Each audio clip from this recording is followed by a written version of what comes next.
a bad feeling that these things will never again return to the way they once were, even if we succeed. Before humanity dove deep into social media, throwing every little detail into the spotlight, events were recorded through more rudimentary means. The Paleolithic era had cave paintings with hand outlines and animals. The ancient Egyptians, among other races, had hieroglyphs depicting rituals and rulers. Tapestries, paintings, poems, and songs spreading through word of mouth. Events existed not as information in a vast stream of quickly moving headlines, but actual happenings. Stories that the human psyche could empathize and understand, draw strength and courage from, or discern the meaning of life. Stoic Studios' The Banner Saga 3 embodies that kind of storytelling, an art form where events feel real and organic, even as bloody conflict, chaos, and death can stand out the most. It's the epitome of a trilogy, the end of the intricate banner, weaving memorable battles and conflicts without ever losing focus on its characters. Gameplay-wise, The Banner Saga 3 is also a pretty good tactical turn-based RPG, with a variety of interesting fights, decision-making, and resource management. However, the gameplay is so intrinsically interwoven with the story that it doesn't just play out against the backdrop of an epic tale. The tale itself is the real hook, an amalgamation of all the conversations, decisions, consequences, and combat that you'll stumble into. Without delving into any real spoilers, The Banner Saga 3 starts off with the world on the brink of ending. An overwhelming darkness is warping and consuming everything. There are two primary groups at play. The first in Arborang, the capital city of Men in Runwall, where numerous refugees, clans, and races are making their final stand against the Dredge. It's not quite as simple as it sounds, though. The city is a melting pot for political and racial interests, even as the darkness approaches, threatening to boil over and consume those holding out hope. The second group in question surges ahead into the darkness to find its source and ideally shut it down for good. It's the apocalyptic version of a group of mercenaries, Varl, Valka, and Men walk into the abyss, except the punchline is far grimmer. Don't let the immediate cut to action at the start fool you. The Banner Saga 3 deals blow after blow with its story beats, challenging you to make tough decisions and dealing with the tragic results they may yield. For instance, Arborang is falling apart. Do you become the benevolent clan leader and dole out supplies to the hungry while allotting fighters to reinforce the wall? How do you deal with the various races and armies, whether dredge or human, and still maintain some semblance of order? Will stepping into certain arguments and fights help improve morale or hamper it further? The series' survival aspect, where you manage supplies and your clan, is executed masterfully in this regard. Garnering resources is important, but balancing that with the number of individuals in your clan is equally vital. You might want everyone on your side, but keeping them there is another task altogether. This feeds back into yet another great thing about the game. Choices have weight and meaning. They're not simply arbitrary.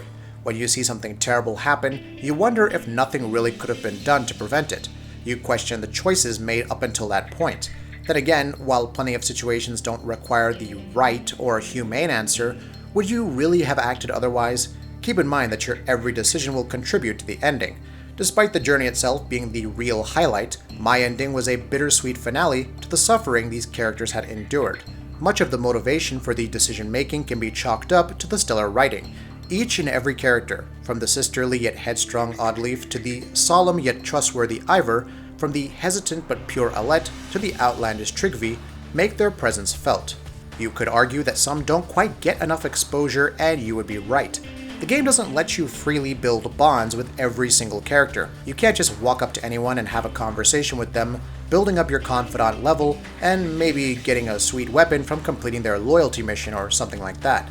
However, they're all deftly woven into the story, each playing an important part and revealing their motivations in time. There's very little fluff to deal with here. For the Banner Saga 3 to tell its compelling story while having nearly every character, even those you don't control, essential to the plot is astonishing, to say the least. Amidst all this praise for the characters and narrative structure, you'd think the combat would have its share of shortcomings. On the contrary, the combat is extremely fun to indulge in, with enough stat customization, hero status titles, items, and strategies to ensure no two battles, or even the same battle, play the same.